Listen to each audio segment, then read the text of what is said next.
Welcome back, everyone, to Pure Picks, another edition. This week, we're gonna hit the main event of Yusuff versus Barboza. It's gonna be I think, a really fun event, fun main event between an Asian fighter and a up and comer trying to take his spot. I'm joined here by my man Gerard Top G. Um, 2 weeks ago, you won a unit. How did the previous event go for you in the previous Grant and Dawson there for Grant Dawson? The Grant Dawson card, yeah, it was rough. It Yeah. was a travesty. There were a lot of tricks. We were supremely tricked on that card. No treats were taken. Yeah, I mean, uh, yeah, I thought Kanako got robbed, man. Yeah, it's tough. yeah, it's Yeah, and then rough night. Grant Dawson. Yeah, yeah, Grant And Dawson was a. I should have seen it coming, man. you He know, Grant Dawson was talking about three, four other fighters. you know, You mentioned you have three potential names to call out. If the fight goes the exact way you want it to go, who is the first string out of those three picks? Dan Hooker, And who are the other two? Matt Favola. Diego Ferreira. yep. Going into that fight, I was like, is he really a lock? All right, I guess, yeah, he's a lock. He's a lock, right? But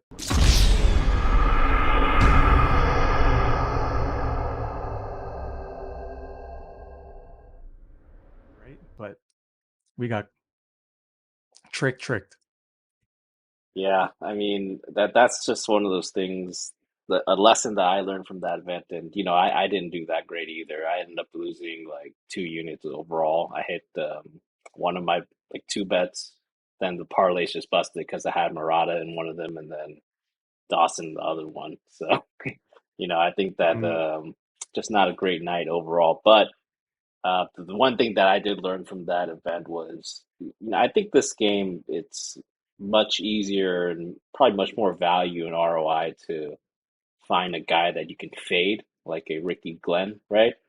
Um, mm, Rather than ride a guy that say, hey, like Grant Dawson, because the thing that we probably didn't take into account um, overall was, hey, Grant Dawson is fighting a guy in Bobby Green who's a UFC vet, has a lot of wins on his record. Although he hasn't knocked anyone out yet, I mean, this just looking at who Grant Dawson has fought over the years, right? This was probably the most highly ranked guy that he's fought. So this was definitely. I'm pretty sure the UFC thought that Grant Dawson was going to win, but I don't think anybody foresaw that this guy's going to get knocked out in the 30 seconds with one of the first few mm, jabs or straights that he, took on the yeah, chin. So I mean, that's just it's all bad. But yeah, I mean, did you learn any kind of lessons? That was probably the mm. one that I learned the most. Yeah. If you think about it, I think it's hard to find a sparring partner for a Bobby Green Hmm. for Grant Dawson. It's kind of like that low hand style, and Yep. it's hard to find someone who's really skilled at that style. So yeah, I think it was an awkward matchup for him in terms of the striking, and we already knew Bobby Green would have the edge there. So, and he was a heavy favorite. That could have been an easy hedge, but Yep. yeah, we just a lot of people didn't think about hedging Bobby Green's skill gap in terms of striking and that awkward low hand style. Yep. Exactly. And that also brings me to another point. I'm glad you mentioned that. I mean, I think that especially you have, let's say, like big time money on some of these parlays that make it till the end, right? Or maybe you have a lot of money riding on Grant Dawson. I mean, if you let's say you hit like 10 leg parlay, you got nine of them, and Grant Dawson is your last one. Maybe it's best just to midpoint that, right? Like, don't take the Yeah, zero there, because the zero just hurts more knowing that you got the rest of the card right, and the last one that you didn't hit that got knocked down 30 seconds. So I think it's always much better to midpoint a parlay rather than just risk it all. Um, And especially when the odds get to like, I said this about Israel Adesanya and Sean Strickland too, especially when it gets like minus, like plus 300, plus 400. You know, that's an easy hedge right there. Just hedge it, take your money, take your wins, and go to the next week with your profit and do it all over again. You Mhm. know, so that'll be the one thing that I would highly recommend everyone to do is hedge your parlays if it gets there. Yeah, Mhm. definitely. Cool. Well, let's get started to the next event. As I always say, the thing I love about the UFC is that there's always an event the next week. Very few times is when there's not an event. So I'm glad that we have something here as far as Yusuff Barboza to try to get back on track and move forward like we always do. So let's just get started. As far as the first fight on the card, this is going to be another WMMA fight, women's MMA fight, and also the one lesson that I personally learned throughout these last few weeks of that we've been recording and whatnot. I'm gonna say this all the time now. I don't play WMA. I just don't. Like you saw what happened to Marotte. Like like I Yeah. thought that was supposed to be a lock, and you just don't know, man. These chick fights are really close. I think that the judges, you just don't know which way they're looking at it, how they're scoring it, and especially if it's like a really close fight where optics matter, right? I know Murata had that control time was, Vanessa OnlyFans was doing stuff. So, I mean, whatever the judges saw, that kind of tickled their fancy, right? They saw something else that potentially some other people didn't. And it just created a close fight where the judges' scorecards were like kind of all over the place. Although that was like, what, 29-28 unanimous decision. That's how I know it was kind of rigged, that one, because they did a UD on that one. Yeah. So, yeah, but yeah, I don't play WMA. I'll be glad to break it down for you guys though, just so you guys kind of see what's going on.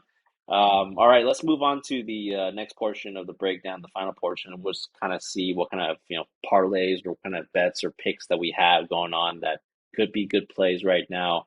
I'll start off with you. I mean, right now, obviously, this is pre face off, pre weigh in, right? So we'll have a little more information on Friday once it happens. But do you have any kind of plays that you have or parlays that you have in mind that could be a good one? Obviously, my lock is TJ Brown, and I I think I'll do TJ Brown with the two leg parlays with the hedge with Edgar Chairez, and then another one with TJ Brown and Daniel Lacerda. Uh, just because I think the juice is worth the squeeze on Lacerda possibly getting an upset there, and then maybe another one on Sodiq Yusuff and Did I convince you for CDs? You gonna put them in a parlay now? maybe, Okay, and then I might do the same thing with Sadiq Edgar Chairez, and then Sadiq Daniel Lacerda, okay. and then maybe a three legger possibly with Sadiq Yusuff, TJ Brown, and uh some hedge play with Edgar Chairez and Lacerda for three leggers there. So keeping it simple, not going too crazy on this card. Yeah, I think those are my main parlays. For sure, for sure. Yeah, for me, from my end at least, right now, I'll probably have like one parlay that I'm thinking of before the weigh-ins, and then maybe after I could think of another one. But right now, it's going to be Sadiq Yusuff at minus 161. That'll be my first leg. I'm going with Edgar Chairez again at minus 340. He's going to be my second leg there. And then another leg that I'm going to have as far as the parlay is going to be that Emily Ducote and Ashley Yoder at minus 350 over 2.5. I think that's going to be my third leg. And if you kind of put all three of those legs together, it is a plus 170 right now. So not too bad. I think that could be a good 1 or 2 unit kind of action there that you could put and kind of secure a safe win You could get a little bit more fancy with it if you want to add another leg. Potentially a guy like Chris Gutierrez, or maybe even the over in that fight, right? The over 2.5 is minus 270, which I actually kind of like as a Mm. potential parlay piece. Obviously, Terrence McKinney, I mean, minus 225, minus 525, even though I do think he's going to steamroll him and it could be a possible parlay piece. I'm going to have to wait until weigh-ins just kind of see how he looks because minus 525 on a guy that, sus in a way. I don't know if I want to trust that. Same thing goes with TJ Brown. I mean, I think he's obviously the better fighter, but I don't know if I can trust him in a parlay quite Mm. yet from my end. Yeah, so I think really my plays right now is just to recap: Sodiq Yusuff, Edgar Chairez, over 2.5 on Emily Ducote, potentially Chris Gutierrez, or the over 2.5 on his fight at minus 270. So those are probably my plays right now. But I think this is a fight card that it's going to be better to kind of see the weigh-ins because in the Mm. weigh-ins we're going to see, for example, like Michel Pereira, right? Let's see how he looks at 185. See how he kind of stacks up to Andre Petoski. Maybe there's a play there if he looks good. So yeah, I mean those are my plays right now. But just super excited to see what the weigh-ins and face-offs look like. I mean, I think Friday's going to be pretty telling, and we'll hopefully get some more plays in there after that. But that's going to be pretty much it for now. You have any final thoughts on the card before we wrap up and head out? Um, if I were to do my previously before the tricks, it would have been and I wasn't scared of women's MMA. It would have been this is what it would have been. It would have been Sadiq Youssef, Jennifer Maya, Yeah. TJ Brown, and Ducate. But the way has how UFC has been going Uh-huh. is hard to pick these women locks. So yeah, hopefully it's all treats, no tricks this time. Man, when is Halloween? It's like a little early for these picks, bro. What's happening, man? Like it's a lot of tricks so far. So yeah, all Yeah. right. Cool. Well, I mean, that pretty much wraps it up for this week's edition of breakdowns. We're gonna have Alex come in the best bets maybe on Thursday or Friday. But yeah, other than that, hope everyone has a great time watching the fight card, and best of luck to everyone. Please like, comment, subscribe for our peer picks. Really would love that. We'll respond to every comment, see every like, and yeah, let's really get the ball rolling and get some more kind of exposure on the channel, if you will. So if you like it, feel free to give a like, comment, subscribe. Help us out in terms of the exposure and the algorithm. So yeah, for me, James, I'm out. Gerard, Top G, I'll see you later, and yeah, best of luck to everyone. Okay.